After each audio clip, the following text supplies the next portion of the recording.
మీ business ఏదైనా మీ ఊర్లో promotion చేయాలంటే అది సుమన్ టీవీతోనే సాధ్యం. ఇప్పుడే సంప్రదించండి.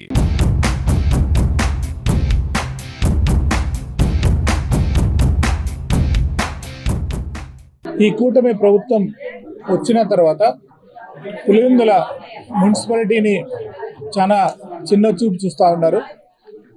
ఒక్క రూపాయి కూడా ఈ మున్సిపాలిటీకి రాష్ట్రం నుంచి ఒక చిన్న వర్క్ కూడా ప్రభుత్వం నుంచి ఒక్క రూపాయి కూడా రాలేదు. ఇది నిజంగా చాలా బాధాకరమైన విషయం.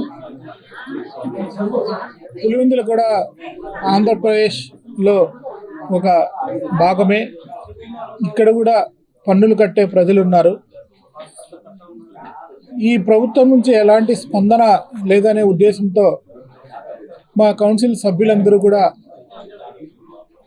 మన గౌరవ పార్లమెంట్ సభ్యులు గారిని కలిసి 3 రోడ్ల విషయము, ఒక కమ్యూనిటీ హాల్ విషయం కూడా గురించి చెప్పడం జరిగింది. ఎంపీ గారు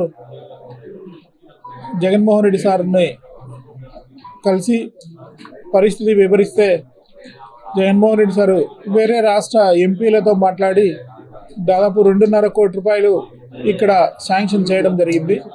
తొందరలోనే అవి టెండర్లు పిలిచి ఆ రోడ్లు వేయడము, ఆ కమ్యూనిటీ హాల్ను పూర్తి చేయడం కూడా జరుగుతూ ఉంది.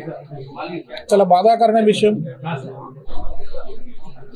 మంత్రి గారి దగ్గరికి ఈ అభివృద్ధి మీద కమిషనర్ గారు పోతే, మీ మున్సిపాలిటీకి ఎక్కువ డబ్బులు ఇచ్చాము, ఇంకా అవసరం లేదు మీకు అని ఫైల్ను పక్కన పెట్టడం జరిగింది.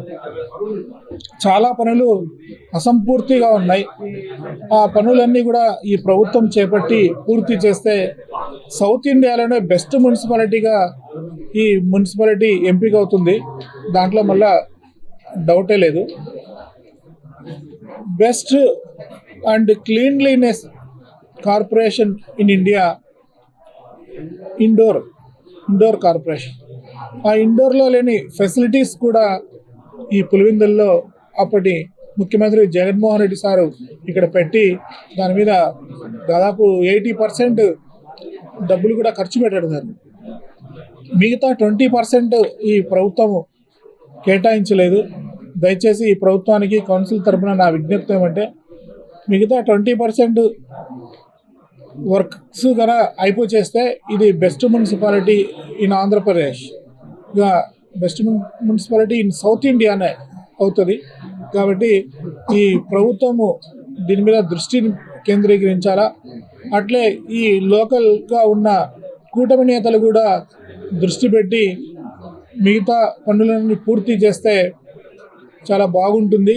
వారికి మనస్ఫూర్తిగా కృతజ్ఞతలు కూడా తెలుపుకుంటున్నామని తెలియజేస్తున్నాను.